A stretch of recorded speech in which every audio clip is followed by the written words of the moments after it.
என்ன சொல்கிறார், என்மே அசும்ஸ்தேஜதா பஷ்ய பூபா அனுகம்பிதம். யார்களை? தர்மபுத்திரர்கள் சொல்கிறார், சாக்ஷாத் கிருஷ்ணோ தர்ஷனமாகதா, சாக்ஷாத் கிருஷ்ணனே வந்து எனக்கு தர்ஷனம் கொடுத்துருக்கான் பாருப்பா யுதிஷ்டிரா அப்படின்ட்டு அம்பு படிக்கலை சொல்கிறார் பீஷ்மாச்சாரியார். என் மேலே எவ்வளோ கருணை பாடுறாப்பா. பகவானுக்கு வந்து பாண்டவர்கள் பக்கம் பக்ஷம் என்றோ, பாண்டவர்கள் தனக்கு உறவினர்கள் என்பதால் அவர்களிடத்தில் அவர்கள் பிரியமானவர்கள் என்றோ, துரியோதனாதிகள்னால் வந்து பகையாளிகள் என்றோ பகவானுக்கு பேதம் கிடையாது. எந்த கட்சியில் பக்தர்கள் இருந்தாலும் அந்த பக்தர்களை போய் அனுகிரகம் பண்ணுறதுக்கு பகவான் போவார். அதுதான் பீஷ்மாச்சாரியை தேடி வந்தாராம். அதனால் புரிஞ்சுக்கணும், பகவானுடைய கருணை இல்லாமல் எதுவும் நடக்காது. அப்போது பகவானுடைய தர்சனம் வேற இல்லை, பாகவத தர்சனம் வேற இல்லை. தர்ஷனாத் பாபநாசினி. பாகவத தர்சனம் பண்ணாலே பாபத்தை நாசமாக்கிடும். இப்போது பாகவதம் ராமாயணம் எதுவானாலும் சரி, பகவத் விஷயம் சம்பந்தமான எதுவானாலும் சரி, பவந்தி கத புண்ணியானம் பக்தானம் புருஷோத்தமே. அவரெல்லாம் புண்ணியாத்மாக்கள். பக்தர்கள்லாம் சாதாரணமானவர்கள் கிடையாது. பக்தரில் வந்து பாகவதம் படிக்கிறாங்க, பாகவத பக்தியில் இருக்காங்க, ராமாயண பக்தியில் ராமாயணம் படிக்கிறாங்க, பாகவதம் படி பக்தியில் ராம் பக்தி கிருஷ்ண பக்தி பண்ணுறாங்க, இல்லை சிவபக்தி பண்ணுறாங்க. அவங்களாம் சாதாரணமான மனுஷனாக அவரில் சாதாரண ஆத்மாக்களாக மகாத்மாக்களாக சிறந்த ஆத்மாக்களாக நம்ம கருத வேண்டுமா? சாஸ்திரமெல்லாம் அப்படி சொல்லியிருக்கு. அவரெல்லாம் சாதுரியவச்ச மந்தவிய அபிச்சேச துராச்சாரம். உனக்கு துராச்சாரம் போல் தெரிஞ்சாலும் அவர்கள் லௌகிகமான செயல்களை பார்த்து அடுத்த துராச்சாரம் இருக்கிற மாதிரி தெரிஞ்சால் கூட அவர்கள் சாதுரியவச்ச மந்தவியா, சாதுவென்று கருதப்பட வேண்டும் அப்படின்னு பகவத்கீதையில் பகவான் நம்மளுக்கு உபதேசம் பண்ணுறான். அதனால் பாகவதம் ராமாயணம் எதுவானாலும் பகவத்கீதை எதுவானாலும் சரி நம்ம பாராயணம் பண்ணுறோம் அப்படின்னா பகவான் நாமா சொல்கிறாங்க, ராம ராமா ஹரே கிருஷ்ணா ஹரே ராமா சொல்கிறாங்களாம். அவங்களாம் வந்து பெரும் பாக்கியசாலிகள், நிறைய புண்ணியம் பண்ணியிருக்காங்க. புண்ணிய புஞ்சகான்னு சொல்கிறாங்க இல்லையா பாகவதத்தில், அதுபோல் புண்ணியத்தை மூட்டை கட்டின்னு வந்திருக்காங்களாம். அப்படி இருந்தால் தான் இன்றைக்கி ராமான்னு சொல்ல முடியுமா, ஹரே கிருஷ்ணான்னு சொல்ல முடியுமா? இல்லாட்டி அவ்வளோ லேசில் சொல்ல முடியாதான். இப்போ நாய் பூனை பன்றி கழுதெல்லாம் சொல்கிறதா பகவான் நாமா? சொல்கிறது இல்லையே. சரி, மனுஷாலே எல்லா மனுஷாலும் சொல்லிடுறாங்களா? எல்லா மனுஷாலும் சொல்கிறது இல்லையே. யாரோ சில பேர் தானே பகவான் நாமா சொல்கிறாங்க. அவள் ஏன் அவர்கள் தான் பவந்தி கிருத புண்ணியானம் பக்தானம் புருஷோத்தமே. அதாவது இதெல்லாம் வந்து சாஸ்திரங்கள் சொல்லக்கூடிய ஒவ்வொரு அக்ஷரங்களும் சத்தியம். சாஸ்திரங்களில் சொன்ன ஒவ்வொரு அக்ஷரம், இப்போ விஷ்ணு சஹஸ்ரநாம ஸ்தோத்திரத்தில் அதில் வந்து மகாத்மியத்தில் சொல்கிறது, இந்த பகவான் நாமா சொல்கிறவங்க அவங்க சாதாரணமானவர் கிடையாது, பரம மகாத்மாக்கள் அவங்களாம் இல்லையா. அப்போ பகவான் நாமா சொல்கிறவங்க அவ்வளோ விசேஷமானவர்கள் அதில் சொல்லியிருக்கு. அப்போது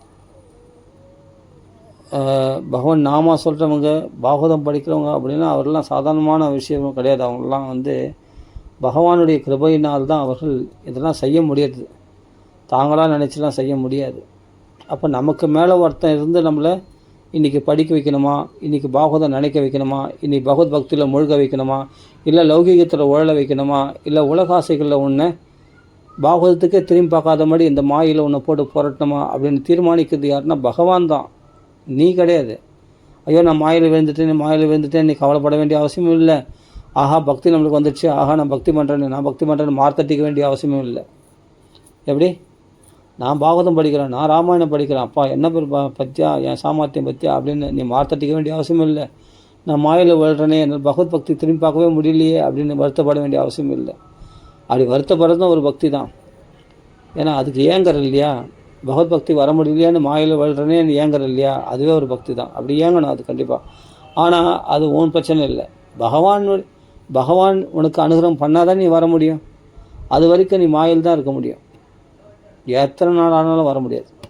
நம்ம டக்கர் அடித்தாலும் இதோ இப்போ வந்து என்னென்னா கொஞ்சம் வேலை இருக்குது, சில படிக்கிறவங்களாம் என்னென்னா எக்ஸாம் இருக்குது, எக்ஸாம் முடிஞ்ச உடனே அப்போ நான் பாகவதம் படிப்பேன், ராமாயணம் படிப்பேன் அப்படின்வாங்க. அப்போ எக்ஸாம் அது இப்போது சில பேர்லாம் வந்து நல்லா படிக்கிறவங்களுக்கு இல்லையா, அவங்களாம் வந்து பாகவத ராமாயணத்தில் ஆசை இருக்கும் படிக்கணும்னு, ஆனால் படிக்கிறதுக்கு டைம் இருக்காது. ஏன்னா அவர்களுக்கு எக்ஸாம்ஸ் இருக்கும், படிக்கிறது இருக்கும், அதே சில பேர் வந்து வேலைகள் இருக்கும், சில பேர் வந்து சில பிரச்சனைகள் இருக்கும், அதெல்லாம் முடிச்சுட்டு வந்து படிக்கலாம் அப்படின்னு நினைக்கிறாங்க. அப்படிலாம் முடியாது. பகவான் அனுகிரகம் இல்லைன்னா இன்றைக்கே நீ படிப்ப. பகவான் அனுகிரகம் பண்ணானா இன்றைக்கே நீ புஸ்தகத்தை எடுத்து படிப்ப. பகவான் அனுகிரகம் பண்ணலன்னா இப்படி தான் நீ காரணத்தை சொல்லிவிட்டு தள்ளி போட்டுன்னே போவேன் பாகவதம் படிக்கிறது, ராமாயணம் படிக்கிறதுக்கு. ஏன்னா உன் மேல் தப்பு இல்லை, பகவான் அங்கே சேங்ஷன் பண்ணல. பகவத் அனுகிரகம் பண்ணலன்னு சொன்னால், சங்கல்பம் பண்ணலன்னு சொன்னால் உன்னால் இங்கே படிக்க முடியாது. அவன் அருளாலே அவன் தாள் வணங்கி ஏதா தத் விஷயா மதிகி, அவன் விஷயத்தில் பகவான் பொறுப்பேற்றுக்கிறானா, பொறுப்பேற்றினா தான் நீ படிக்க முடியும். அப்போ என்ன பண்ணலாம்? நம்மளால் படிக்க முடியல அப்படின்னா அப்போ படிக்கிறதையாவது லிசன் பண்ணலாம் இல்லையா, கவனிக்கலாமே.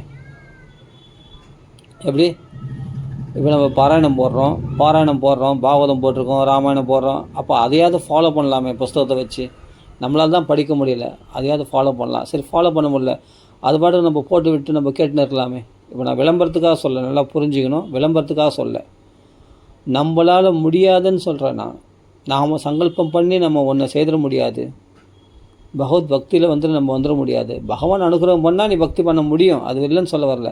பாகவதம் படிக்கிறதோ, ராமாயணம் படிக்கிறதோ, சப்தாக முறையில் படிக்கிறதோ எவ்வளோ கஷ்டம் தெரியும் எல்லாருமே.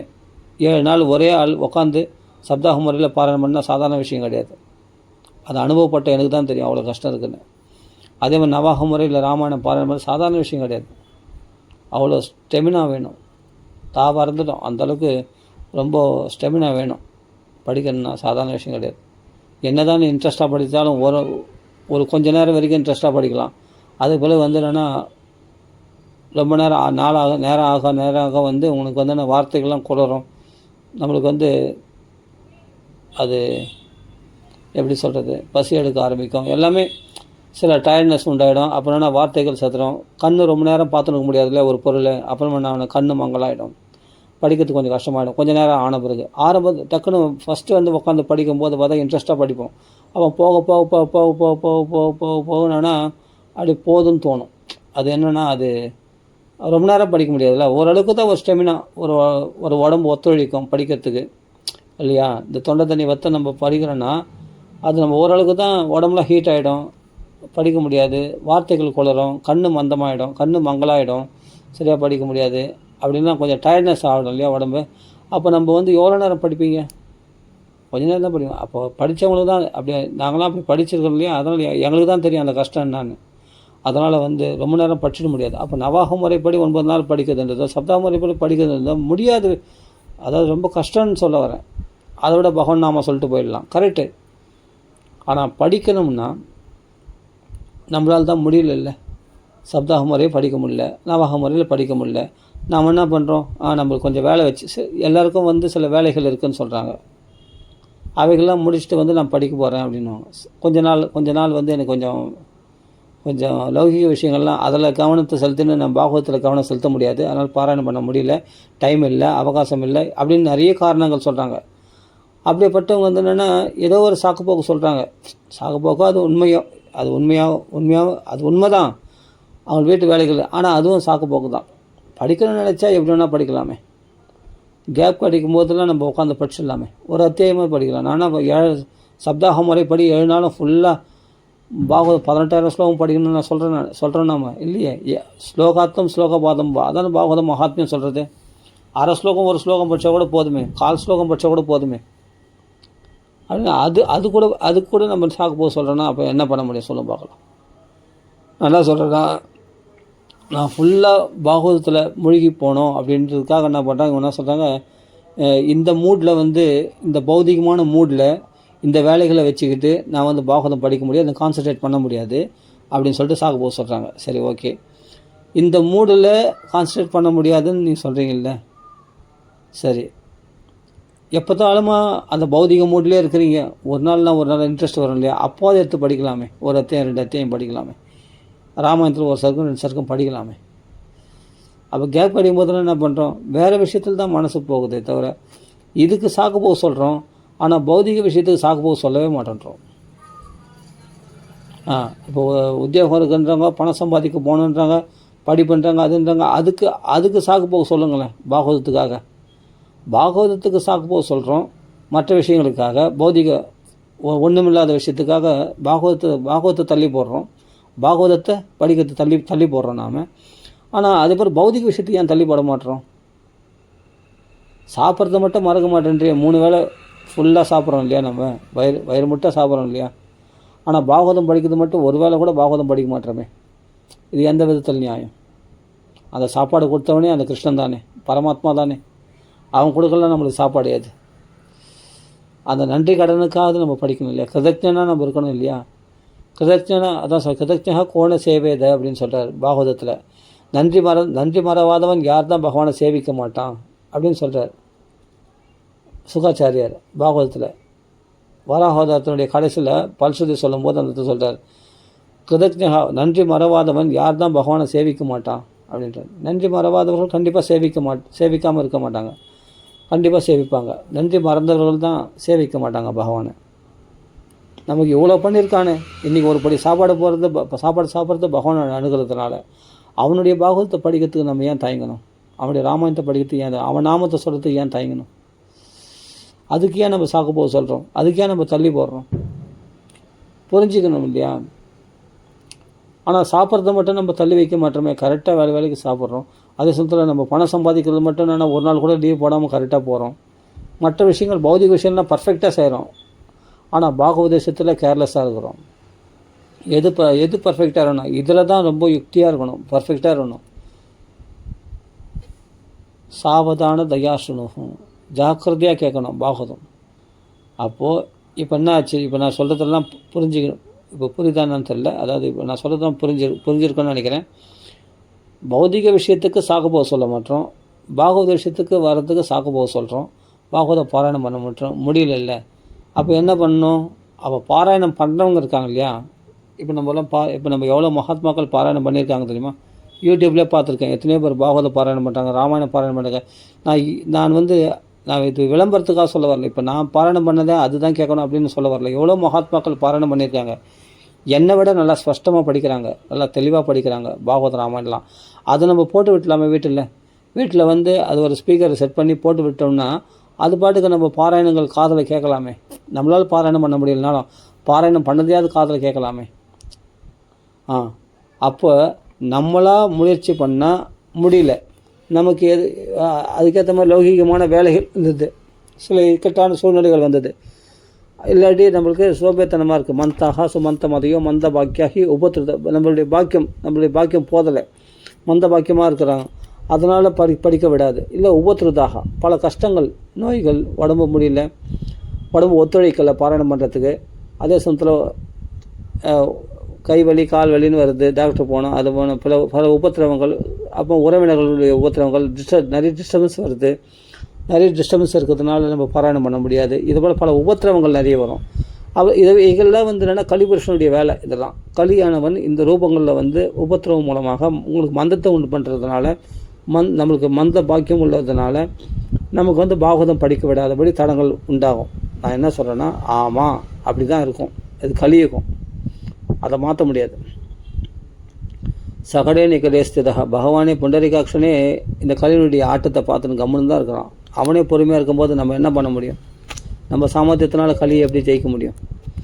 அதனால் களி அப்படி தான் பண்ணுவோம். பிராயண அல்பாயுஷோ சப்ய கலோ வஸ்பின் ஜிகேச்சனாக மந்தஹாசு மந்தமதியோ மந்த பாக்கியாகி உபத்ருதாக. இது களியினுடைய தோஷம், அது யாரும் ஒன்றும் பண்ண முடியும். இது யார் மேலே குற்றம், கசிய தூஷணம், இதில் யாருக்கு குற்றம் சொல்ல முடியும்? இதில் யார் மேலே தப்பும் இல்லை. ஆனால் ஒன்று புரிஞ்சுக்கணும், நம்ம சாமர்த்தியத்தினால படிக்க முடியல, நம்ம சாமர்த்தியத்தினால பாராயணம் பண்ண முடியல, நம்ம சாமர்த்தியத்தினால பகவான் நினைக்க முடியல, பக்தி பண்ண முடியல அப்படின்னா அந்த சாமர்த்தியம் உள்ளவர்களையாவது எது உபாசய ஆசையா, அப்போ அப்படி பாராயணம் பண்ணுறவர்களையாவது நம்ம ஃபாலோ பண்ணலாம் இல்லையா? அவர்களை பின்பற்றி போகலாமே. அவர்களையும் பின்பற்றலன்னு நம்மளுக்கு என்ன கதி இல்லையா? எது உபாசய ஆசையா, பகவானையே எப்பொழுதும் பாகவதம் ராமாயணம், எப்பொழுதும் பாகவத பாராயணம், ராமாயண பாராயணம், பாகவத கதைகளை, ராமாயண கதைகளை பற்றி பேசின எப்பொழுதும் அதிலேயே சல்லாபம் பண்ணி கொண்டு இருக்கிற மகாத்மாக்களை பின்பற்றினால் வழியை நாம் எப்படி தான் கரையேற போகிறோம் சொல்லும் பார்க்கலாம். நாமளாக நினச்சி தான் பக்தி பண்ண முடியல. இப்போ நான் இவ்வளவும் வேடிக்கை போகிறதுன்னு நினைக்காதீங்க. எவ்வளவும் நான் சொன்னதுக்கு காரணம்னா நம்ம சாமர்த்தியத்தினால் முடியாதுக்காக சொல்ல வந்தேன். பகவானுடைய கட்டளை இல்லாமல் நாம் எந்த ஒரு நல்ல விஷயத்தையும், பகவத் விஷயத்தையும், பக்தி விஷயத்தையும் பண்ண முடியாது. அப்படியே பண்ணாலும் சலிப்பு தட்டிடும் ஏகாந்தமாக பண்ணால். ஆனால் பகவத் அனுக்கிரகம் மகாத்மாக்களுடைய சங்கத்தினாலனா சுலபமாக பண்ண முடியும். நம்ம சுலபமாக பக்தி பண்ணுவோம், விளையாட்டாக பண்ணுவோம். அதுவே நம்ம பிரகிருதி சுபாவமாக மாறிடும். பக்தின்றது உன் சுபாவமாக மாறிடும். லௌகிகன்றது உனக்கு வந்துன்னா விளக்காயிடும். லௌகிகம் வந்துடுன்னா உன்னை விட்டு விலகிடும். பக்தி உள்ளே வந்துச்சுன்னா லௌகிகம் வெளியே போயிடும். அதுக்கு என்ன பண்ணணும்? சத்சங்கம் வேணும். எல்லாத்துக்கும் சத்சங்கம் தான் வேணும். நம்மளால் முடியாத விஷயத்தை மற்றவங்க செய்கிறாங்க இல்லையா, அதை ஃபாலோவாவது பண்ணலாமே. அதை ஃபாலோ பண்ணால் எவ்வளோ சுலபமான வழி பாருங்க. அப்போது நம்மளால் நம்ம அக்ஷரங்கள் சரியாக படிக்க முடியல, மற்றவங்க படிக்கிறாங்க, பாராயணம் பண்ணுறதை அப்படியே காதில் கேட்குறோம். அவ்வளோதான். அப்படியே கேட்டுக்கிட்டே அப்படியே புஸ்தகத்தை வச்சு அப்படியே ஃபாலோ பண்ணியே வரோம். வேறு ஒன்றும் பண்ண வேணாம். அவ்வளோதான். அப்படியே பாராயணம் பண்ணுறது அப்படியே கேட்டுன்னு ஃபாலோ பண்ணணும். அங்கங்கே ஒன்று ரெண்டு மிஸ்டேக் ஆகும். அதை பற்றி கவலைப்படாதீங்க, அது தள்ளி பண்ணணும். ஏன்னா அபத்தவத்தியபின்னு சொல்லியிருக்கு நம்மளுக்கு. அப்படி தப்பாக இருந்தாலும் பரவாயில்ல, படிக்கலாம் அப்படின்னு சொல்லியிருக்கு பாகவதமே. அப்படின்னும் போது நம்ம அதை 1-2 தப்பாக இருந்தால் அதை பார்க்காதீங்க. தப்பு இல்லாத அப்படியே மற்றதெல்லாம் படிச்சுன்னு போகிறோம் இல்லையா, அதை மட்டும் விட்டுடுங்க. அந்த தப்பு ஏதோ 1-2 தப்பு வரும், அதெல்லாம் விட்டுருங்க. தப்பு இல்லாமல் படிக்கிறதுனா அப்படியே நம்ம எல்லாத்தையும் அப்படியே ஃபாலோ பண்ணி அதை தள்ளிவிட்டு அப்புறமா நம்ம ஃபாலோ பண்ணுறது அப்படியே காதை கொடுத்து கேட்டுனே வந்தோம்னா பாகவதம் பூரா முடிச்சிடலாமே. நம்மளே சப்தாகம் பண்ணிடலாமே, வீட்டில் நம்மளே நவாகம் பண்ணிடலாமே. ஏன்னா ஏற்கனவே ராமாயணம் போட்டிருக்கோம், யூடியூப்பில் பாகவதம் போட்டிருக்கோம். இப்போ சிலதெல்லாம் வார்த்தை கொஞ்சம் ஸ்பஷ்டமாக இருக்காது. ஆனால் ஸ்பஷ்டமாக பாராயணம் பண்ணவங்களாம் பண்ணியிருக்காங்க இல்லையா, அவர்களதை ஃபாலோ பண்ணலாமே. யூடியூப்பில் போட்டிருக்காங்களே, அதை வச்சு ஃபாலோ பண்ணி நம்ம என்ன பண்ணோம்? சப்தாகம் நவாகம் பண்ணலாமே வீட்டில். நமக்கு புண்ணியம் இல்லைப்பா, ஆனால் புண்ணியாத்மாக்களோட அண்டி அதன் மூலமாக நம்ம புண்ணியத்தை சம்பாதிச்சுக்கலாமேன்னு சொல்கிறேன். நமக்கு பாக்கியம் இல்லை, பாக்கியத்தை கொடுக்கறதுக்கு ஆள் இருக்காங்களே. ஸ்ரீ அண்ணா பாராயணம் பண்ணியிருக்காரு, எவ்வளோ மகாத்மாக்கள்லாம் பாராயணம் பண்ணியிருக்காங்க. அதை நம்ம அப்படியே ஃபாலோ பண்ணாவே போதுமே. நம்ம சப்தாகம் பண்ணிடலாமே, நவாகம் பண்ணிடலாமே. அதுக்கும் ஒரு அனுகிரகம் வேணும். குருவருள் வேணும்னா குருவருளுக்கும் திருவருள் வேணும், பகவானுடைய அனுகிரகம் வேணும். குருவருள் இன்றி திருவருள் இல்லை, திருவருள் இன்றி குருவருள் இல்லை, இல்லையா?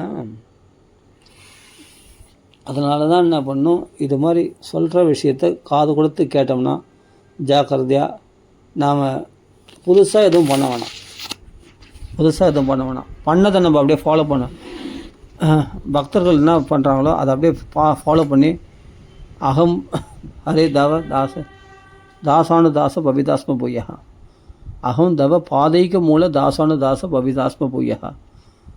பகவானுடைய மூலத்தை ஆசிரியத்தவர்களாகிய மகான்களுக்கு தாசனுக்கு தாசனாக நீங்கள் இருந்தாவே போதுமானது. நம்ம லைஃப் சேஃப்டி, அவ்வளோதான். நம்ம புதுசாக எதுவும் பண்ண வேண்டிய அவசியமே இல்லை. நம்ம பிரயத்தனம் பண்ண மாட்டோம். பிரயத்தனம் பண்ணாலும் படிக்க மாட்டேந்தே, சலிப்பு தட்டிடுதே. எடுத்து படிக்கணும்னு தான், பாகவதம் படிக்கணும் தான் வருது. அவன் மூடே இல்லைன்றாங்க. மூடு போயிடுது. இல்லை, எனக்கு வேறு விஷயத்தில் மனசு நாட்டம் வந்துடுது, மற்ற விஷயம் முக்கியமாக தோணுது. அப்படின்னா பாகவதத்தில் முக்கியமாக தோணலன்னு அர்த்தம். பாகவதம் முக்கியமாக தோன்றது கொஞ்ச நேரம், அப்புறம் பார்த்தா மற்ற விஷயங்கள் இதை விட பெருசாக தோணும் போது அந்த பாகவதத்தை மூடி வச்சுட்டு உடனே போய் அந்த வேலையை போய் பார்க்குறோம். ஒரு சாதாரண சமையல் வேலையிலேருந்து சொல்கிறேன் நான். பௌதிக வேலை எது வந்தாலும் சரி, சாதாரண சமையல் வேலையிலேருந்து இல்லை ஆஃபீஸ் உத்தியோகம் வேலையிலேருந்து எல்லாமே நம்ம வெளியில் போய் பேங்க்குக்கு போகிறோம், அங்கே போகிறோம். ஏன்னா பாகவதத்தை மூடி வச்சுட்டு டக்குன்னு அங்கே போயிடும், மற்ற வேலைகளை பார்க்குறோம். ஏன்னா அதுவும் தானே முக்கியம் அப்படின்னு சொல்லும்போது, சரி அது முடிச்சுட்டு மறுபடியும் பாகவதம் படிக்க வேணாம், அது மறந்து போச்சு அப்படின்றாங்க. பாகவதம் எடுத்து ஆரம்பிக்கும் போது படிக்கும்போது டக்குன்னு அந்த ஞாபகம் பாகவதத்தை முடிச்சுட்டு வந்து படிச்சிக்கலாம் அப்படின்னு சொல்லிட்டு பேங்க்கு எங்கன்னா போகிறோம். அப்போ வந்த பிறகு ஞாபகம் இருக்கான்னு கேட்டால் மறந்து போச்சு. அப்போ மற்ற விஷயங்கள் ஞாபகம் வந்துச்சு, சாப்பிட்றது, தூங்குறது, டிவி பார்க்குறது, அவ்வளோதான். வெளியாளுகள் விருந்தினர்கள் விட்டார்கள், அவர்களை கவனிக்கிறது, விருந்தோம்பல், அப்படி இப்படி அங்கே போனோம், இங்கே போனோம், ஹாஸ்பிட்டலுக்கு போனோம், பல அலுவல்கள் இல்லையா? இது மாதிரி எப்படி தான். அப்போ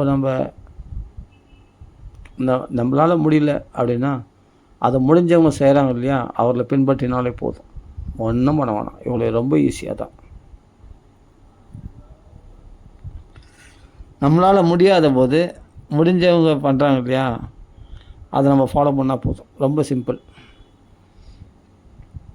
ஒன்றும் இல்லை, கண்ணை மூடின்னு அதான் சொல்கிறேன். இந்த பாகவத தர்மத்தில் கண்ணை மூடின்னு போனால் கூட நீ கீழே தடிக்க விழ மாட்டேன். ஒருத்தரை ஃபாலோ பண்ணுறேன்னா அவர் ஃபாலோ பண்ண பின்னாடியே போயிடணும். அவரை கைப்பிடிச்சுனே போனால் அவருடைய அனுக்கிரகம் நம்மளுக்கு கிடைக்கும். அப்போ என்ன வேணால் நம்ம பாகவதம் ராமாயணம் அவர்கள் பாராயணம் பண்ணுறாங்களே, அப்போ நம்ம அந்த பாராயணம் பலன் நம்மளுக்கு கிடைக்கும். எப்படி கிடைக்கணும்? அவங்கள ஃபாலோ பண்ணுறதுனால. அவர்களை நம்ம ஃபாலோ பண்ணி அவர்கள் பாராயணம் பண்ணுறது அப்படியே நம்ம புஸ்தகத்தை வச்சு ஃபாலோ பண்ணினே இருந்தோம்னாவே நம்மளுக்கு ஆட்டோமேட்டிக்காக அந்த பாராயணம் பண்ண பலன் அவர்கள் கஷ்டப்பட்டு பாராயணம் பண்ணுறாங்க, இவங்க சுலபமாக அந்த பலனை அடைஞ்சிடுறாங்க. யார் அதை ஃபாலோ பண்ணுறவங்க, கேட்குறவங்க. இது பெரிய டெக்னிக் இல்லை, இது பெரிய பரமார்த்த லாபம். ஆனால் இது எல்லாரையும் ஏன் பண்ண முடியலன்னா வினயம் இல்லை. நான்னா அவர்களை பெரிய பக்தர்களாக மதிக்கணும், அவர்களை பெரிய மகாத்மாக்களாக நினைக்கணும். அப்போ தான் அவர்களை நம்ம ஃபாலோ பண்ண முடியும். அவர்கள் மேலே நமக்கு மரியாதை ஏற்படணும். ஃபஸ்ட்டு அவர்கள் மேலே மதிப்பு மரியாதை ஏற்படணும். அவர்களை பக்தர்களாக நம்ம ஏற்றுக்கொள்ள வேண்டும். அவர்களை குருவாக இல்லை, குருவுக்கு மேலே தெய்வமாக அவர்களை மதிக்க தெரிஞ்சால் தான் அவர்களை நம்ம ஃபாலோ பண்ணுவோம். ஃபாலோ பண்ணாதான். ஏன்னா என்னடா அது எப்போதாலும் பாகவத ராமாயணம் அப்படி நிஷ்டையாக இருக்கிறாங்களே, என்ன பாகவத அனுக்கிரகம் இல்லாமல் அப்படி நிஷ்டையாக இருக்க முடியுமா? இல்லை மகானுடைய கிருபா கடாட்சம் இல்லாமல் அவங்களுக்கு அப்படி பக்தியில் ஸ்ரத்தையாக இருக்க முடியுமா? அதையாவது யோசிக்கணும் இல்லையா? அவர்கள் பக்தர்கள்னு ஒத்துக்கணும் இல்லையா? ஒத்துக்கிட்டு அவர்களை ஃபாலோ பண்ணணும் இல்லையா? அதுவும் இல்லைன்னா நம்மளுக்கு என்னென்னா இவரெல்லாம் நம்ம எவ்வளோ பக்தர்களை சில பேர் அலட்சியப்படுத்துகிறாங்க. ஏன் அலட்சியப்படுத்துகிறாங்கன்னா, இவர்கள் என்ன பெருசாக புதுசாக இப்போ தான் பார்க்குறேன், அந்த மகாத்மா மாதிரி வருமா, இந்த மகாத்மா மாதிரி வருமா, அந்த மகாத்மா மாதிரி வருமா, இவருனா இப்போ தானே பண்ணுறாரு, இதெல்லாம் என்ன பெரிய விஷயமா அப்படின்னு அலட்சியப்படுத்துறதுனாலே என்னென்னா கிடைக்கக்கூடிய லாபத்தை இழந்துடுறாங்க. கிட்ட கிடைக்கிறத விட்டுறாங்க, எங்கேயோ கிடைக்கிறது ஏங்குறாங்க, கிடைக்காத விஷயத்துக்கு ஏங்குறாங்க. அதுதான் சூப்பர், இதுதான் சூப்பர் அப்படின்னு சொல்லிட்டு அதை நோக்கி ஓடுறாங்களே தவிர பக்கத்துலேயே கிடைக்கிறது அலட்சியப்படுத்துறாங்க. இவங்களாம் என்ன புதுசாக வர ஆள் தானே, புதுசாக வர பக்தர்கள் தானே, இவர்கள் என்ன பெருசாக சொல்லிட்டு போகிறாங்க, இவர்கள் என்ன பெருசாக நம்மளுக்கு செய்து அப்படின்ற ஒரு அலட்சிய புத்தி வருது பற்றியா. அது நமக்கு என்னென்னா நம்மளுக்கு வரக்கூடிய ஸ்ரேயஸை தடை பண்ணிடும். இந்த பக்தர்களை நீ மதிக்கலைன்னா நீங்கள் யார் எதிர்பார்க்குறியோ அவரிடத்துலையும் உங்களுக்கு லாபம் கிடைக்காது. ஏன்னா இதுதான் ஒரு சூட்சமம். பகவான் அப்படி வைக்கிறான், பகவான் அப்படி சோதிக்கிறான். என்னென்னா அல்பமாக பக்தி பண்ணுறவங்களையும் நம்ம மதித்தாதான் உயர்ந்த பக்தி பண்ணுறவங்களிடத்தில் நமக்கு இடம் கிடைக்கும். இது எப்படி சொல்கிறது, நான் இதெல்லாம் அனுபவம் இருக்குது, அதான் சொல்கிறேன். இவங்களாம் புதுசாக பக்தி பண்ணுறாங்க, இவங்க பாராயணம் பண்ணுறாங்க, பாகவதம் ராமாயணம் பாராயணம் நல்லா படிக்கிறாங்க, பார்த்துருக்கேன். என்ன தான் இருந்தாலும் அண்ணா மாதிரி படிக்க முடியுமா, பிரம்மஸ்ரீ சுந்தரமா சுவாமி மாதிரி படிக்க முடியுமா அப்படின்னு நான் நினைக்கும் போது என்னென்னா இதுக்கு இப்போ புதுசாக பாராயணம் பண்ணுறவங்களாம் பார்த்து ஒரு அலட்சிய புத்தி ஏற்பட்டுச்சுன்னா அதனால் என்னென்னா கடைசியில் நமக்கு எந்த இடத்துலேருந்து நம்ம எதிர்பார்த்தோமோ அதுவே நமக்கு தடையாகுது, அந்த பக்தியே நம்மளுக்கு தடையாகுது. இது எனக்கு எப்படி சொல்கிறதுன்னு புரியல. எப்போ இந்த ஆரம்ப நிலையில் இவங்க பாராயணம் பண்ணுறாங்க, இப்போ புதுசாக இப்போ சின்ன பசங்களாம் நல்லா பாராயணம் பண்ணுறாங்க பாகவத ராமாயணம், அதனால் அவங்களாம் நான் பார்த்துருக்கேன், கூட சேர்ந்து பாராயணம் ஃபாலோ பண்ணியிருக்கேன். இருந்தாலும் இவர்கள் மேலே அலட்சியம் படுத்துகிறோம் இல்லையா. இந்த புதுசாக பாராயணம் பண்ணுறவங்க, புதுசாக பக்தி பண்ணுறவங்க மேலே மரியாதை இல்லாமல் அவர்களை நம்ம அலட்சியப்படுத்துறோம் இல்லையா. இவங்களாம் என்ன தெரியும், இவங்களாம் பெரிய ஆள், இவங்களாம் இப்போ வந்தவங்க அப்படின்ட்டு நம்ம அலட்சியப்படுத்துறோம் இல்லையா. அந்த அலட்சியப்படுத்துறது என்ன ஆகிடுதுன்னா நம்மளுக்கு நம்ம குருநாதர், நம்ம பெரிய உயர்ந்த குருமார்களுக்கு கிடைக்கக்கூடிய அந்த அனுக்கிரகமானது குறைஞ்சிது, தடை பண்ணிடுது. நான் கண்கூட பார்த்தேன். அப்போ நம்மளுடைய பாகவதத்துக்கே அது கை வச்சிடுற மாதிரி ஆயிடுச்சு, அடிமடியிலே கை வச்ச மாதிரி ஆகிடுது. அப்போ அந்த சின்ன பாகவதம் படிக்கிறாங்கன்னாவே பெரிய விஷயம், ராமாயணம் படிக்கிறாங்கன்னா விஷயம், அவர்களையும் மதிக்கணும். அந்த புதுசாக வர பக்தர்களையும் நீ ஆரம்ப நிலை பக்தர்களையும் நீ மதிக்க கற்றுக்கிட்டா தான், அவர்களையும் நம்ம உயர்ந்த ஸ்தானத்தில் வச்சு அவர்களை நமஸ்காரம் பண்ணால் தான் உன் பக்தியை நீ தக்க வச்சுக்க முடியும், உன்னுடைய பக்தியை நீ ஸ்ட்ராங் பண்ணிக்க முடியும். அப்போ தான் நீ வணங்குற குருமாரிடத்துலேருந்து உனக்கு பூர்ண கிருபை கடாட்சமானது பூர்ணமாக வரும். நம்ம குரு நம்ம தேடின குரு, நமக்கு வாய்ச்ச குரு வசதி தான், இல்லைன்னு சொல்ல வரல. அதுக்காக மற்ற கீழ்நிலையில், அதாவது என்னென்னா எப்படி சொல்கிறது, அதுக்காக அந்நிய பக்தர்களை நம்ம உதாசீனப்படுத்திடக்கூடாதுங்க சொல்ல வரேன். எல்லாரையும் அரவணைக்க தெரிஞ்சுக்கணும். அதனால் யாரையுமே பக்தி பண்ணுறாங்க அப்படின்னாவே அவங்கள தெய்வமாக மதிக்க தெரிஞ்சுக்கிட்டால் தான் நம்ம பக்தி நமக்கு அந்த கிருஷ்ண உணர்வு, அந்த உயிரோட்டம் உள்ளதாக பக்தியானது நல்லா சுறுசுறுப்பாக உற்சாகமாக ஜீவனோட்டம் உயிரோட்டம் உள்ளதாக நம்மளுக்கு எப்போவும் பக்தியில் சுவையுடையதாகவே நமக்கு உற்சாகமாக இருக்கும். அந்த கிருஷ்ண உணர்வு அப்படி இருக்கும். அந்த பக்தி தெம்போடவே நம்ம இருப்போம், அந்த ரசத்தோடவே நம்ம இருப்போம். இல்லைன்னா ஒரு வரட்டுத்தனமாக தோணும், போர் அடிக்கிற மாதிரி தோணும். பக்தி அடப்பாப்பா அப்புறம் பார்த்துக்கலாம் அப்படின்ற மாதிரி தோணும். பக்தியை பாகவதமா ஆஹா அருமையான விஷயமாச்சு. அந்த ஸ்லோகம் பற்றியா அருமையான ஸ்லோகம். எத்வச்ச சித்திரபதம் ஹரேஜோ ஜெகத் பவித்திரம் பிரகடித கர்கிஜித்து தத் வாயசம் தீர்த்தம் வசந்தி மானது அப்படின்னு சொல்லி அந்த ஸ்லோகம்லாம் படிக்கும்போது அந்த ஸ்லோகம்லாம் அப்படியே ஞாபகம் வரும். அந்த ஸ்லோகத்தில் உள்ள அர்த்தங்கள் ஞாபகம் வரும். அப்படியே வாமன அவதாரம் என்ன, நரசிம்ம அவதாரம் என்ன, கிருஷ்ண அவதாரம் என்ன, ராம அப்படியே அப்படியே அது அப்படியே அப்படியே பிள்ளைன்னு அப்படியே ஒரு எண்ணங்களுக்கு மேலே எண்ணங்கள் மேலே எண்ணங்களாக அப்படியே பக்தி பாவனையான எண்ணங்களே உண்டாகும். அந்த அப்படின்னா ஃப்ரெஷ்னஸாக இருக்கும் மனசு. அப்போ அந்த பக்தியில் நம்ம திளைப்போம். இந்த ராமாயணத்தில் பார்த்தா ராமர் ஆஞ்சநேயனுடைய பக்தி என்ன, லக்ஷ்மணனுடைய பக்தி என்ன, பரதனுடைய பக்தி என்ன, சீதனுடைய பக்தி என்ன, ஜாம்பானுடைய பக்தி அப்படின்னு நினச்சி தசருடைய பக்தி, கௌசல்ய பக்தி அப்படின்னு நினச்சும் போது அப்படியே கண்களில் கண்ணீர் வரும். கிருஷ்ண ராமருடைய பேரன்பை சம்பாதிக்கிறதுக்கு அயோத்தியவாசிகள்லாம் தமசாத அதிகாரிகளும் ஓடி வந்தார்களே, அவர்கள் வீடு வாசல்லாம் மறந்து அப்படி ஓடி வந்தார். அவருடைய பக்தி என்னன்னு சொல்கிறது. அப்படி இந்த பக்தியில் திளைக்கிற அந்த புத்தி ஆடேங்கப்பா, அது அவ்வளோ சுவையோடையதாக இருக்கும். அந்த எண்ணங்களுக்கு மேலே எண்ணங்களாக நம்ம ராமாயணத்துலேயும் பாகவத்திலும் உண்டாகணும்னா நாம் அந்த கரண்ட்லேயே அந்த ரீசார்ஜ் பண்ணிக்கணும். நாம் எங்கன்னா மகாத்மாக்களிருந்து நம்ம ரீசார்ஜ் பண்ணிக்கணும். அதுலேயே அந்த டச்சிலேயே நம்ம இருக்கணும்னா சாதாரண விஷயம் கிடையாது. ஃபஸ்ட்டு அதில் எண்ணம் வரதே பெரிய விஷயம். பௌதிக எண்ணங்கள் மனசை நிரப்பிடும் ஈஸியாக. அன்றைக்கி ஒருத்தன் திட்டினா, அன்றைக்கி ஒருத்தன் அடித்தான், அன்றைக்கி திட்டினா, என்னை ஏமாத்தினா, துரோகம் பண்ணான், எனக்கு அங்கே என்னை மரியாதை கொடுக்கல, அதெல்லாம் மனசில் நிரப்பிடும், ஈஸியாக வந்துடும். அதெல்லாம் பௌதிக நினைவுகள் ஈஸியாக மனசை நிரப்பிடும். ஆனால் பகவத் பக்தி நினைவுகளானது மனசை நிரப்புறது ரொம்ப ரொம்ப கஷ்டம். அது பக்த சங்கத்தினால்தான் அந்த பக்தி விஷயமான விஷயங்களே மனசில் ஞாபகம் வரும். அது எல்லாருக்கும் வந்துடுமான்றது டவுட்டு தான். இந்த பக்கம் திரும்பினா எந்த பக்கம் திரும்பினாலும் கிருஷ்ண ஸ்வரூபம் தான் தெரியணும், எந்த பக்கம் திரும்பினாலும் ராம ஸ்வரூபம் தான் தெரியணும். அப்படின்னா பாகவத ராமாயணம் படிக்காமல் எப்படி வரும்? அப்படி பாகவத ராமாயணம் படித்தவங்கள மதிக்காமல் நம்மளுக்கு எப்படி வரும்? அவர்களை பின்பற்றாமல் நமக்கு எப்படி அந்த பக்தி நம்மளுக்கு உண்டாகும்? ஒரு நிமிஷம் யோசிக்கணும் இல்லையா?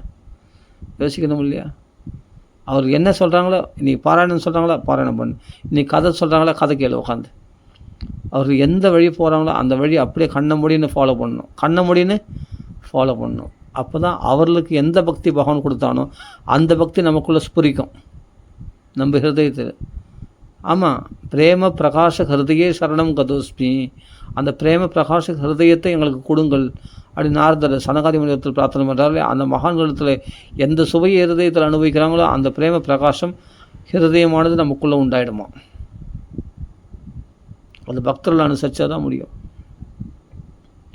பக்தியா துதோஷ பகவான் கஜயோத பாய, அப்படிப்பட்ட யானைக்கு கூட பகவான் அனுகிரகம் பண்ண. பக்தியினால் சந்தோஷம் அடைந்த பக்தியா துதோஷ, பக்தியினால் சந்தோஷம் அடைந்து பகவான் வந்தானே தவிர வேறு எதுக்காகவும் வரல. அந்த யானை அந்த கஜேந்திரனுடைய பக்திக்காக பகவான் ஓடி வந்தான் வைகுண்டத்திலிருந்து அஜித் அவதாரம் எடுத்துனேன். அப்படின்னா சாதாரண விஷயமா? சந்தோ மையேன்னு கருடேன்னு. அப்போ சக்கரத்தினால் நக்கரத்தை பிளந்து முதலை வாழ்ந்து விடுவிச்சு அந்த யானைக்கு சாரூபிய முக்தி, தன் சொரூபம் போலவே சாரூபிய முக்தி கொடுத்து. அப்போ தான் சொல்கிறேன், மாம்ச துவாம்ச ஸ்மரன் காளி, உன்னையும் என்னையும் விடியற் காலத்தில் யார் நினைக்கிறாங்களோ அவளுக்கு அந்திம காலத்தில் உன்னை எப்படி காப்பாற்றினானோ கைப்பற்றினானோ அது மாதிரி அவர்களையும் நான் கை கொடுத்து காப்பாற்றுவேன் அப்படின்னு பகவான் அங்கே வாக்கு கொடுத்துட்டு போகிறாரு கஜேந்திர மோட்சத்தில் பார்த்தா. ஆனால் இதெல்லாம் பக்தி விஷயமான விஷயங்கள் அதுவே மனசில் மிளறணும். அவங்க என்ன சொன்னாங்க, இவங்க என்ன சொன்னாங்க, நம்மளை பற்றி என்ன சொன்னாங்க அப்படின்னு இதெல்லாம் நம்ம கவனிக்கிறதுக்கு நேரம் இல்லை. பிராயண அல்பாயுஷகா சப்பிய கழுவஸ்மி, ஆயுஷே குறைஞ்சிருக்குது. இருக்கிற அவகாசத்தில் தான் நம்ம எல்லாமே பண்ணி ஆகணும். அதில் பௌதிகத்துக்கு நம்ம டைம் ஸ்பெண்ட் பண்ணிட்டோம்னா பகவத் விஷயத்துக்கு எப்போ நம்ம செலவு பண்ண போகிறோம்? கிருஷ்ண பக்தி விஷயத்துக்கு நம்ம எப்போ தான் செலவு பண்ண போகிறோம்? அப்போ இருக்கிற காலம் கொஞ்ச காலம், அந்த கொஞ்ச காலத்தை பூரா பக்தி விஷயத்துக்காக அர்ப்பணித்தோம்னா தான் மனசு நிறைஞ்சு காணப்படும். இதில் கிடைக்கிற சந்தோஷம் வேறு எதில் கிடைக்கிறது சொல்லுங்க பார்க்கலாம். தத் ரசாமிரத திருப்தஸ்ய நாந்தியத் கொச்சித்து, இந்த பகவத் ரசாமிரதத்தில் உள்ள திருப்தி நான் அந்நியத்து கொச்சித்து, கொஞ்சம் கூட வேறு எதுலேயும் கிடையாது. ஆமாம், இந்த பக்திக்கு அந்நியமாக மற்ற எந்த விஷயங்கள் வேணால் போங்க, நீங்கள் நிம்மதி கெடுக்கிற மாதிரி தான் இருக்கும். ஆனால் பக்தி விஷயத்தில் திருப்தியாக இருக்கும், பூர்ணமாக இருக்கும். என்ன பண்ணலாம், ஒரு கோடி ரூபாய் கட்சா கூட இவ்வளோ திருப்தி இருக்காது. அதில் பயங்கள் இருக்குது, அதில் பொறாமை இருக்குது, அதில் பல பேருடைய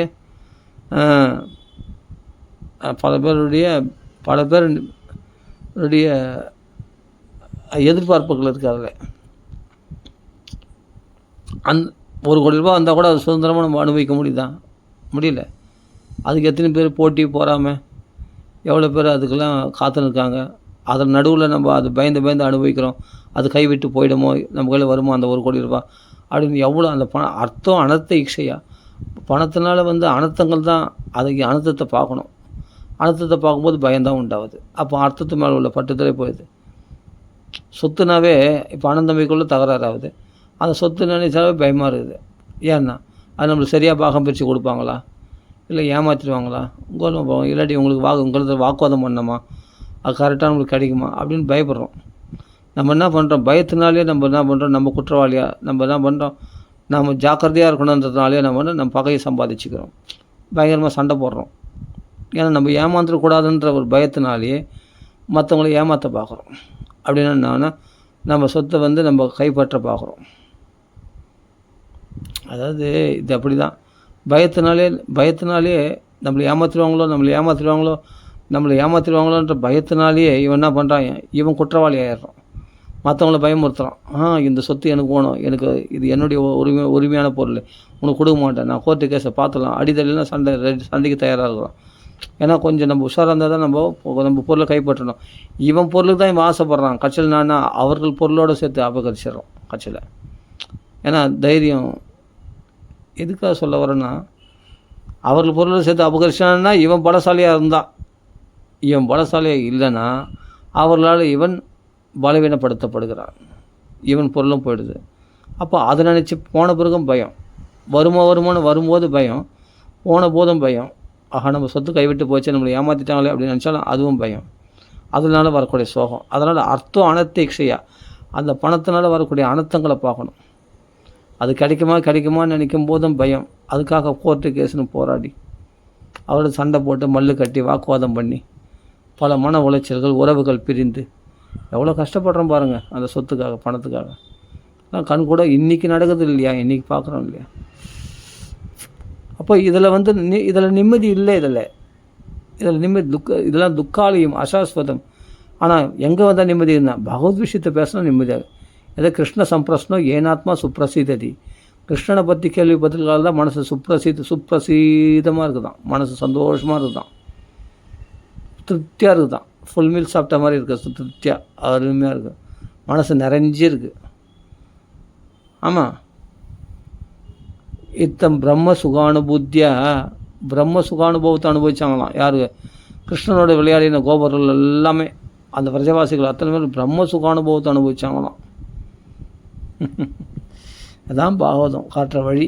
திருப்தியாக இருக்கும், சந்தோஷமாக இருக்கும். ஆஞ்சநேயர் அவ்வளோ உற்சாகமாக இருக்காருண்ணா ராம நாமத்தை சொல்கிறதுனால.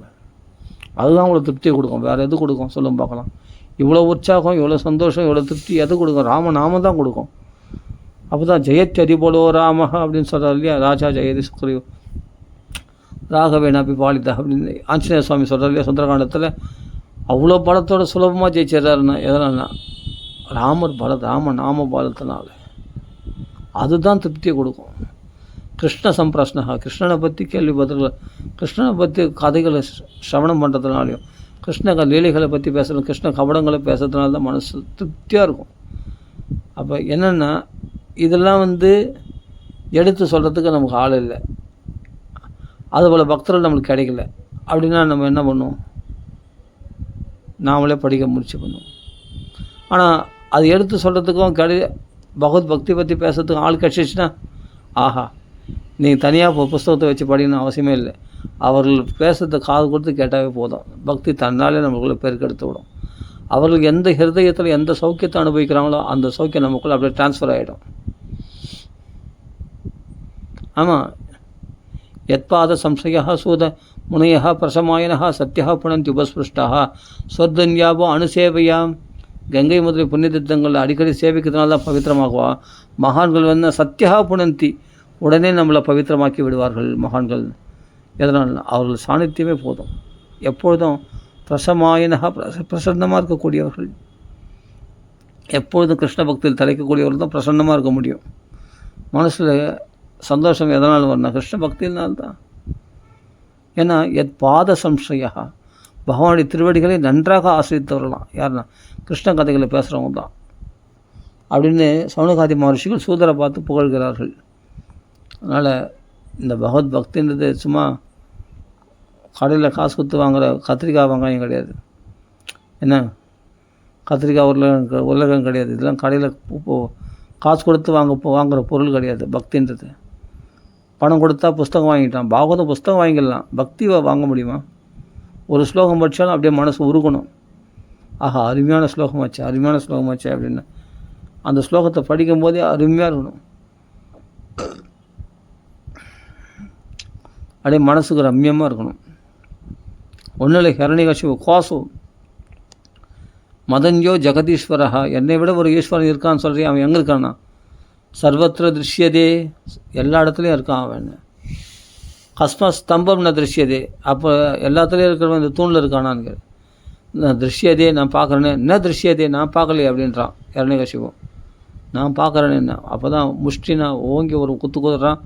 அண்டகடாகலாம் வெடிக்கிற மாதிரி நரசிம்மாவதாரம் எடுத்து அரண்யாட்சரை கீழ்ச்சி போட்டு தேவரெல்லாம் ஸ்தோத்திரம் பண்ணும்போது பகவான் சாந்தமடையாத சாஷ்டாமம் வந்து நமஸ்காரம் பண்ண பிரகலாதனுக்காக பகவான் சாந்தமடைந்து அவன் சிரசில் தலையை சிரசில் அபய அஸ்தத்தை வைத்து அபயம் கொடுத்து அவனுக்கு பரமாத்ம தர்சனத்தை ஏற்படுத்தி பகவான் திருவடிகளை அவன் மனசில் நிறுத்தி அவனை மடியில் வச்சு கொஞ்சி அந்த பிரகலாதனை பிரதிரூபத்திற்கு நின்று பக்த சக்கரவர்த்தி அப்படின்னு அனுகிரகம் பண்ணுறான் பகவான்.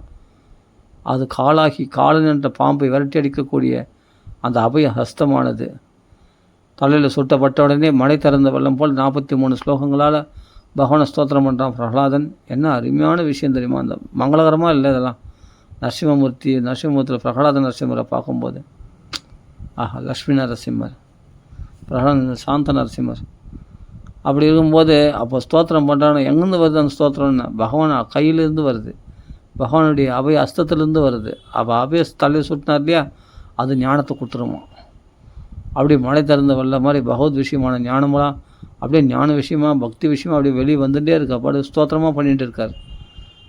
அது பாட்டுக்கு வந்துகிட்டே இருக்கா அவருக்கு ஸ்லோகங்கள். மழை திறந்த வெள்ளம்னா அவ்வளோ பவர்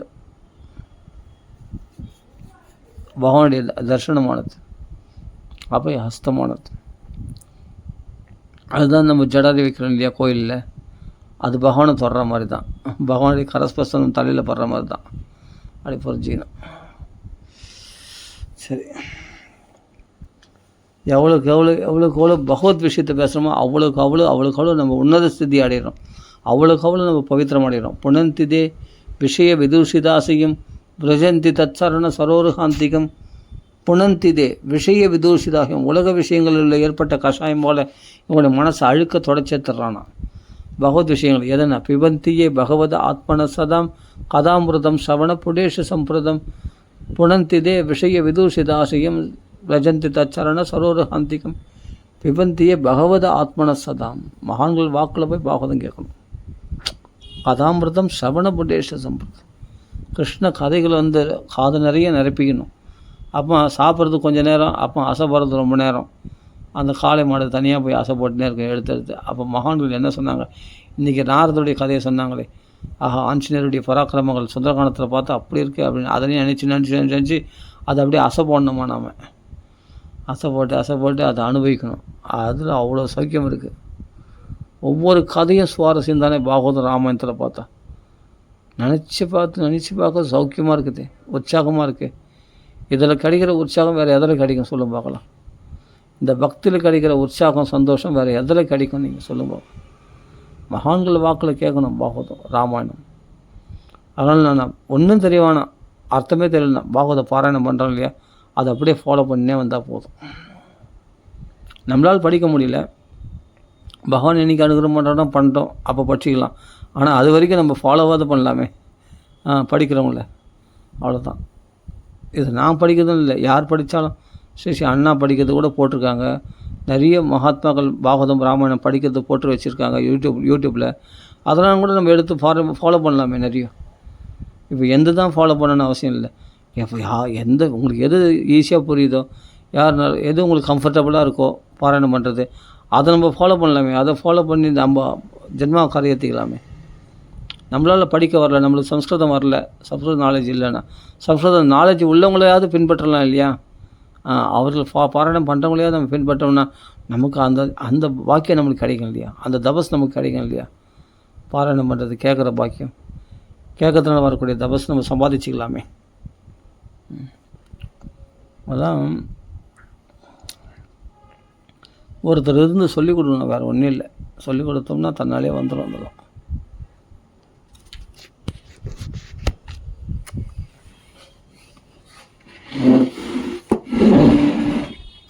அதாவது என்னென்னா, நம்மளால் இந்த கலியுகத்தில் எல்லாருக்குமே பல விஷயமான கவலைகள் இருக்குது. அந்த கவலைகளை போக்குறதுக்காக கடினமாக உழைக்கிறார்கள். எல்லாருமே கஷ்டம் இருக்குது, இல்லைன்னு சொல்ல வரல. ஆனால் நம்மளால் முடியலன்னா நாம் பாட்டுக்கு மற்றவங்கள பக்தர்களை ஃபாலோ பண்ணியாவது நம்ம போகணும். டெய்லி ஒரு மணி நேரம் 2 மணி நேரமாவது இதுக்காக ஸ்பெண்ட் பண்ணி நாம் அப்படியே ஃபாலோ பண்ணோம்னா அதில் ஒரு அத்தியாயம் இல்லை. ஏகைகம் அக்ஷரம் பிரோக்த மகாபாதக நாசனம். அதில் உள்ள ஒவ்வொரு அக்ஷரமும் மகாபாதகங்களை போக்கக்கூடியது. அப்படின்னும்போது ஒரு சர்க்கம் 2 சர்க்கமாவது நம்ம பாராயணத்துக்கு கேட்டோம்னா அது ஒரு புண்ணியம் தானே. அப்போ இதில் அமங்கலம்ன்ற சர்க்கம்லாம் எதுவுமே கிடையாது, எல்லாம் மங்களகரமான சர்க்கம் தானே. இப்போது சில பேர் சொல்லுவாங்க, இந்த கஷ்டமான சர்க்கம்லாம் படிக்கக்கூடாது அப்படின்லாம் சில பேர் சொல்லுவாங்க. அப்படி கிடையாது. ஏன்னா முதல் ஸ்லோகமே பார்த்தா மானிஷாத பிரதிஷ்டாந்தம் அகமஹ சாஸ்வதி சமா எத்ரோஞ்சம் இதனா தேகம் அவதிகி காமமோகிதம்.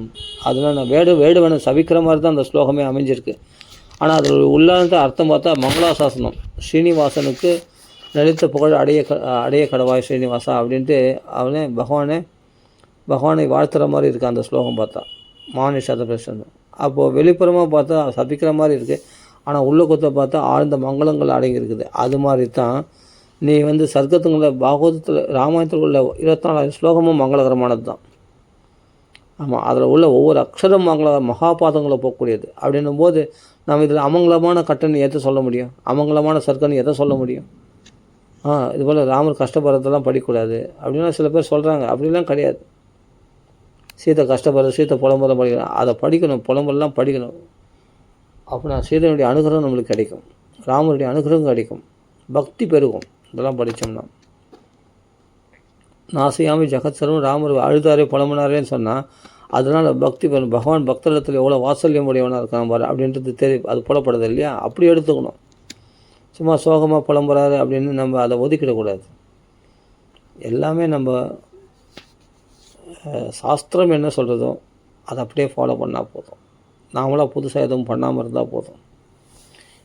ஏகம் அக்ஷரம் புரோக்தம் மகாபாதக நாசம் சொல்லியிருக்கு. அப்போ ராவணன் கும்பகர்ணன் பேரை சொன்னால் கூட நம்ம மகாபாதங்களை போகக்கூடியது. ஏன்னா அதே ராமாயணத்தில் ராவண கும்பகர்ணன் பேர்லாம் வருது, பிரகஸ்தன்னு பேர் வருது, அகம்படன் பேர் வருது, நராந்தகன் இவன் எல்லாம் பேர் வருது, வித்யுத் மாலி, அந்த பேர்லாம் கூட நம்மளுக்கு பாவங்களை போகக்கூடியது தான். கைகை பேர் சொன்னால் கூட, மந்திரி பேர் சொன்னால் கூட, தசரதர் சொன்னாலும், ராமர் சொன்னாலும், லக்ஷ்மணர் சொன்னாலும், எந்த பேரை சொன்னாலும் நம்ம மகாபாதங்களை போகக்கூடியது. அப்படி தான் ராமாயணம் சொல்லியிருக்கு. அப்போ நம்ம அதுதான் நம்ம ஃபாலோ பண்ணணும். மகான்கள் எவ்வழியில் அழைச்சி போகிறாங்களோ அந்த வழியில் போயிட்டோம்னா நம்மளுக்கு நிம்மதியாக இருக்கலாம். ஆனால் இதை கிடைக்குமா, ராமாயணம் கிடைக்குமா அப்படி ஏங்கணும். அப்படி தான் ஏங்கி தான் அடியே கிடச்சிது. ஆனால் என் சாமர்த்தியத்தில் இல்லை, பகவானுடைய கிருபை என்னமோ தெரியல, தகுதி இல்லாத எனக்கும் இந்த பாகவத்தை படிக்க வச்சுருக்கானே, ராமாயணத்தை படிக்க வச்சு நினைக்கும் போது மனசு அப்படியே ஏங்குது. கிருஷ்ணா, நான் இதுக்கெல்லாம் தகுதியே இல்லாதவனாச்சே, நான் தகுதியே இல்லாதவனாச்சே, என்னை போய் ராமாயணம் படிக்க வச்சுருக்கேன். இப்போ தான் நினைக்க தோணுது. வால்மீகி ராமாயணம் எழுதும்போது எப்படி சிந்திச்சிருப்பார். நான் வழிப்பறி செய்திருந்தேன், கொள்ளை அடிச்சுன்னு இருந்தேன். கடைசியில் பகவான் எனக்கும் அனுகிரகம் பண்ணி எனக்கு ஏழு ராமாயணத்தை எழுத வச்சுருக்கானே அப்படின்னு நினச்சி எவ்வளோ உருகியிருப்பார் வால்மீகி மகரிஷி. யோசிச்சு பாருங்கள்.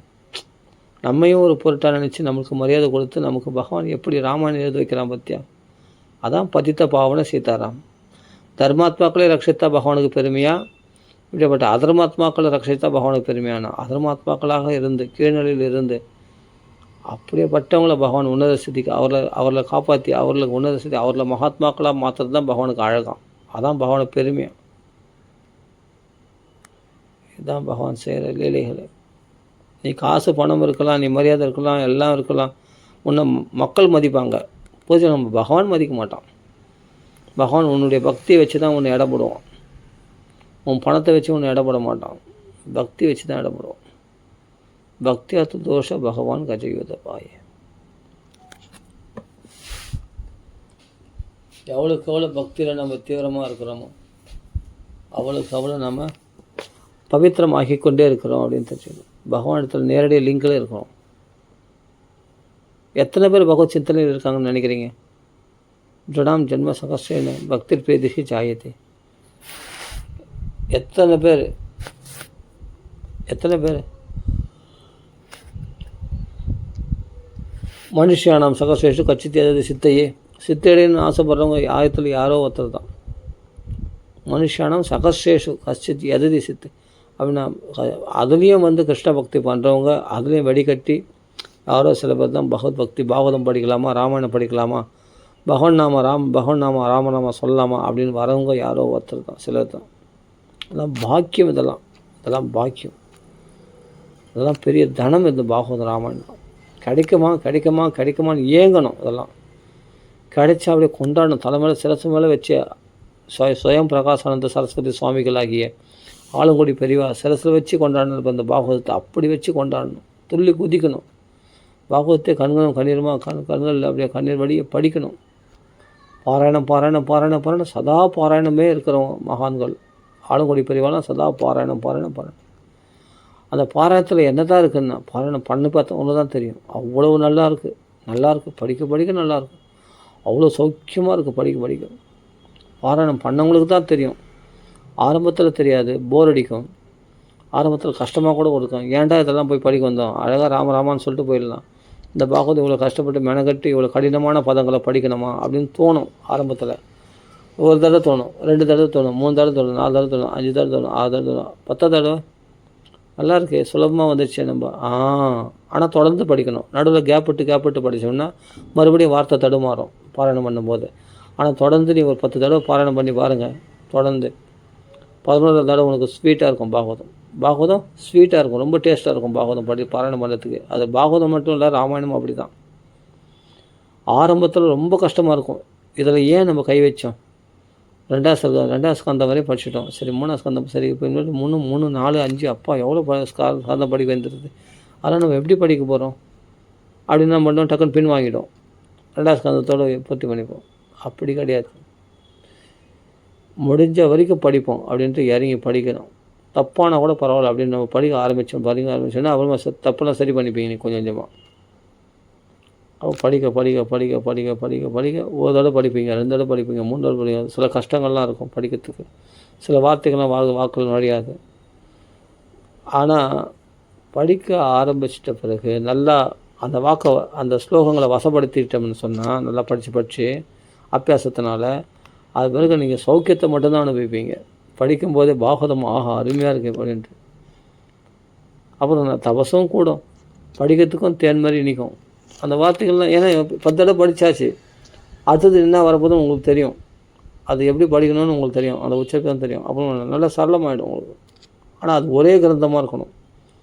இப்போ நான் அடியன் பகவான் கனவுல தோன்றினார், பகவான் கனவுல பகவானை படிக்க உந்துதல் பண்ணதுனால பாகவதம் ராமாயண பாராயணம் பண்ணுறேன். நல்லா புரிஞ்சுங்க. இல்லைன்னா எனக்கு பாகவதத்தில் தான் இன்ட்ரெஸ்ட்டு. ஆனால் ராமாயணத்தை பாராயணம் பகவானுடைய கட்டளை, நம்ம அதை மீற முடியாது. ஆஞ்சநேயருடைய கட்டளை அதை மீற முடியாது. அதனால் நம்ம என்ன பண்ணுறோம், பகவான் அணுகிறோம். அதான் பகவானுடைய கட்டளை தான் ஆஞ்சநேயருடைய விருப்பம். இது பாகவதம் படிக்கணும், ராமாயணம் படிக்கணுன்றது. அப்போ நம்ம எப்படி தடை பண்ண முடியும்? நம்ம படித்து தான் தீருவோம். அதனால் தெய்வ சங்கல்பம் இப்படி மாற்றி வருது, ராமாயணம் படிக்க வைக்குது. அதனால் படிக்கிறேன், அதுதான் விஷயம். அது பாகவதமும் ராமாயணம் ரெண்டும் ஒன்று தான். எதுவும் வைகுண்டத்துக்கு நம்மளை அழைச்சி போகக்கூடிய விஷயந்தான். இருந்தாலும் நம்ம என்ன சொல்கிறோன்னா, ஒரே விஷயமாக கடைப்பிடிச்சா ரொம்ப நல்லது. இப்போ எனக்கு பாகவத்தில் தான் இன்ட்ரெஸ்ட்டு, ஆனால் நான் ஏன் ராமாயணம் படிக்கிறேன் அப்படின்னு கேட்பீங்க. பகவான் அப்படி உத்தரவு கொடுத்துருக்கான். பகவத் திருப்திக்காக தான் நம்ம எல்லா பக்தியும் பண்ணுறோம். பக்தியினுடைய நோக்கமே என்ன? பகவானை சந்தோஷப்படுத்துறது. பகவானே ராமாயணத்தை விஷயமாகவே நம்மளுக்கு ஸ்பஷ்டமாக தெரிவிக்கிறான். ராமர் விஷயமாகவே, ராமாயண விஷயமாக, பாகவதமே திரும்பி பார்க்காத ராமாயண விஷயமாகவே இன்ட்ரெஸ்ட் அதிகமாக வருது அப்படின்னு பகவான் அனுகிரகம் பண்ணுறான்னு அர்த்தம். ராமாயணம் படிக்க சொல்லி பகவான் உந்துடுறான். ராமாயணம் படிக்க சொல்லி பகவான் ஏங்குறான்னு அர்த்தம். ஆமாம், சரணாகதி வத்சலனாக சரணாகதி பண்ணுற மாதிரி நம்மளுக்கு என்ன பண்ணுவான்? நம்மளுக்கு அனுகிரகம் பண்ணிட்டு போயிடுவான் பகவான். அவன் அடைக்கலம் வர மாதிரி வருவான் ஆரம்பத்தில். நம்ம ராமாயணத்தில் படிக்கிறது இன்ட்ரெஸ்டே வர்றது ஆரம்பத்தில். அப்போ 2 தடவை 3 தடவை படிப்போம். ஏதோ படித்து முடிக்கணுன்றதுக்காக படிப்போம், கஷ்டப்பட்டு படிப்போம். படித்து நவாகம்பரி முடிக்கணும் அப்படின்றதுக்காக படிப்போம். ஏன்னா அவனுக்கு இன்ட்ரெஸ்ட் இல்லை, ஆனால் ஆரம்பிச்சிட்டா தெய்வீக விஷயம் ஆரம்பித்தா முடிக்காமல் விடக்கூடாது அப்படின்னு ஒரு வைராக்கியம் இருக்குல்லையா நிறைய பேருக்கு. அதனால் எப்படியாவது கஷ்டப்பட்டு தத்துவ புத்தகம் எப்படியோ படித்து முடிச்சிடலாம், இத்தோட நம்ம ராமாயணத்தை தொட வேண்டாம், ஏன்னா படித்தது போதும், பாகவதத்தை தொட வேண்டாம், ஏன்னா ரொம்ப கஷ்டமாக இருக்குது பதங்கள் அப்படின்ட்டு நம்ம ஒதுக்கிட்டு பார்ப்போம். ஆனால் என்ன பண்ண தெரியுமா? நீ கொஞ்சம் படிச்சுட்டு இல்லை அந்த பாகவத ராமாயணம், அது ஒன்று என்ன பண்ண விடாது, உன்னை தூங்க விடாது, மறுபடியும் உன்னை படிக்கிறதுக்கு ஆசை தூண்டும்.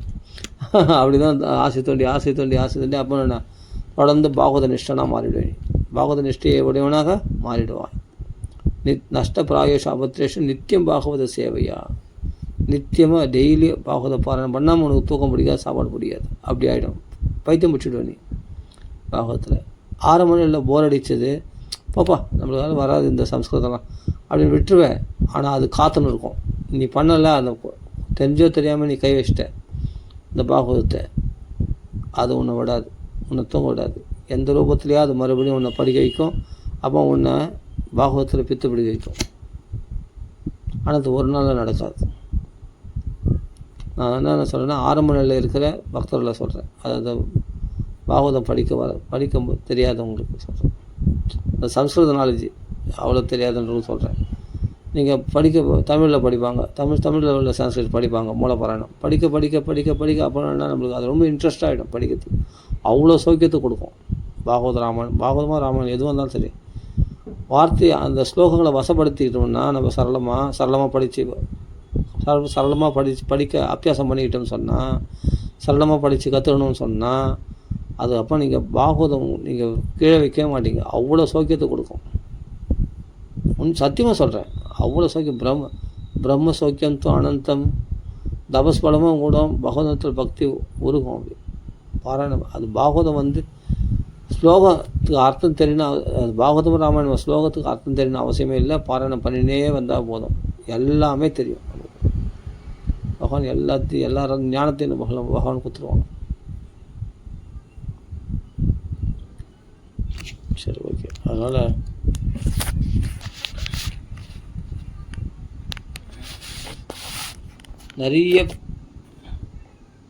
நிறைய பாராயணம் பண்ணணும், நிறைய மகான்களை ஆசிரிக்கணும். வீட்டை விட்டு முதல் வெளியே போகணும், வெளியே போய் மகான்களை போய் ஆசிரிக்கணும், மகான்களை தேடணும். அவர் பாகவதர்களாக இருக்கணும், பாகவத கதையை மட்டும் பேசக்கூடியவர்களாக இருக்கணும். இப்போ நம்ம ஏற்கனவே சொல்லியிருக்கோம், ஒரே கிரந்தம் ஏகம் சாஸ்திரம் பாகவதம். அப்போ நீங்கள் பாகவதம் படிச்சிடலாமா? எதுக்கு ராமாயணம் படிச்சுன்னா? பகவானுடைய கட்டளை, அதனால் ராமாயணம் படிக்கிறேன். ஆமாம், பகவான் கேட்கணும்னு ஆசைப்படும் போது நம்ம அதை மறுக்க முடியுமா? அதனால் நம்ம பாராயணம் பண்ணி தான் தீரும். எத்தனையும் பார்த்தா என் வார்த்தை தொத்துவாய், எனக்கு அந்தளவுக்கு வார்த்தைகள் ஸ்பஷ்டமாகவே இருக்காது. ஸ்லோகங்கள்லாம் பார்த்தா ரொம்ப வடகடன்னு படிச்சு போகிறதுனால சரியாக ஃபாலோ பண்ண முடியாது. ஆனால் ஸ்ரீ அண்ணா போட்டிருக்காரு பாருங்கள் யூடியூப்பில், பாகவதம் ராமாயணம் பாராயணம் பண்ணுறது, பாகவத பாராயணம் பண்ணுறது அவ்வளோ ஸ்பஷ்டமாக அழகாக படிக்கிறார். அவ்வளோ எத்தனையோ பேர் அழகாக படித்து போட்டிருக்காங்க. நான் ஒண்டி தான் ஏதோ தத்துவ புத்தகம்னு படித்து போட்டிருக்கேன்.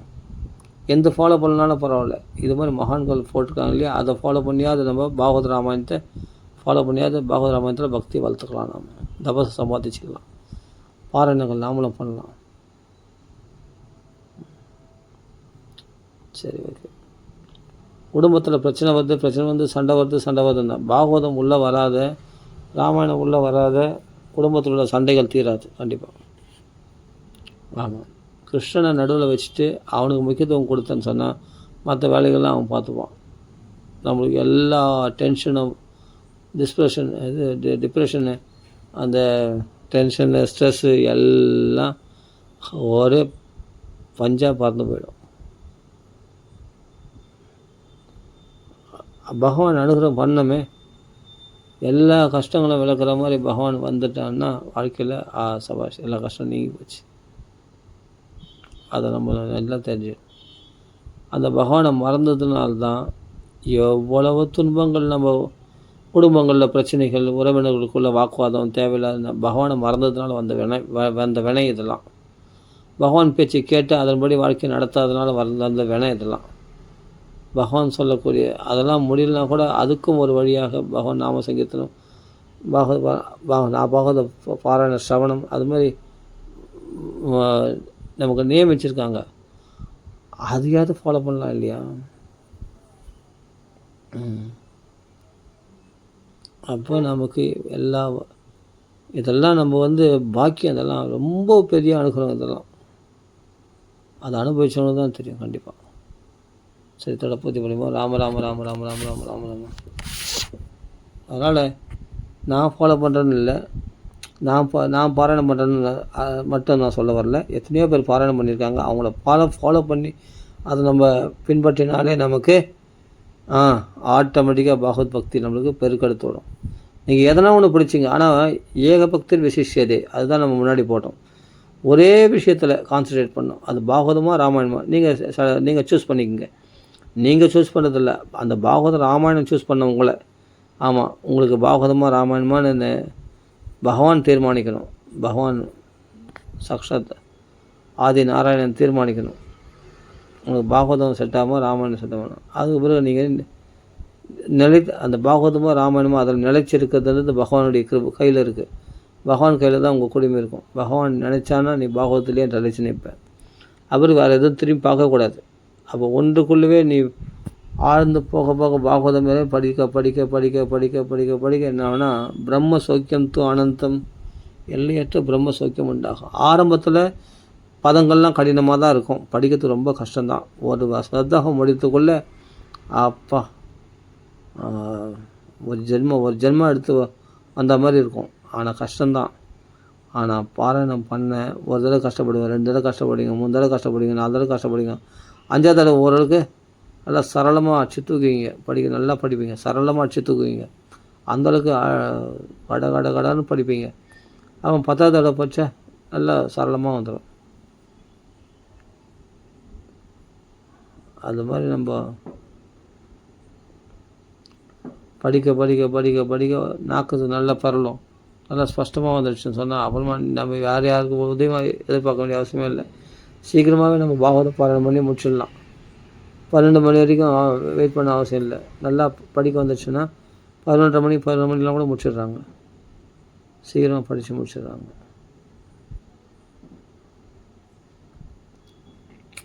அதனால வாக்கு வன்மை, அந்த வாக்கு வசப்படணும். பாராயணம் பண்ண எங்களுக்கு தான் தெரியும் அவ்வளோ கஷ்டம்னு. ஒரே நாளில் வந்துடாது. அதெல்லாம் திருப்பி திருப்பி திருப்பி திருப்பி அந்த பாராயணம் பண்ணிகிட்டே இருக்கணும். அப்போது ஒரு நாள் என்ன பண்ணணும், உங்களுக்கு சரளமாக வரும். உங்களுக்கு வார்த்தைகள் தான். சரி, ஓகே. ராம ராம ராம ராம ராம ராம ராம ராம ராம ராம ராம. அதனால் ஏக பக்தி விசேஷதே, ஒரே விஷயம் பாகவதம் மாத்திரம் போதும். கதை ஏக பானாக பாகவதம் மாத்திரம் பருணா போதும். ஏகாந்த லாபம் வச்சசோனுபம்சம் சுஸ்லோகம் ஒளிர் குணவாதமாகும். அதுதான் ஏகாந்த லாபம். சரி, ராம ராம ராம ராம ராம ராம ராம ராம.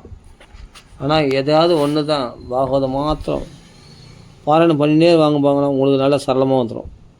இதில் கொஞ்சம் அதில் கொஞ்சம் அதை பாராயணம் பண்ணி இதை பாராயணம். இப்போ கூட நான் ராமாயணம் ஏன் பாராயணம் பண்ணால் இப்போ தான் நம்ம சொன்னோம் இல்லையா, பகவானுடைய கட்டளை அப்படி இருக்கும்போது அதை மீற சக்தி கிடையாது. எனக்கு பாகவத்தில் தான் இன்ட்ரெஸ்ட். ஆனால் ராமாயணம் படிக்கணுன்ற படித்து அதை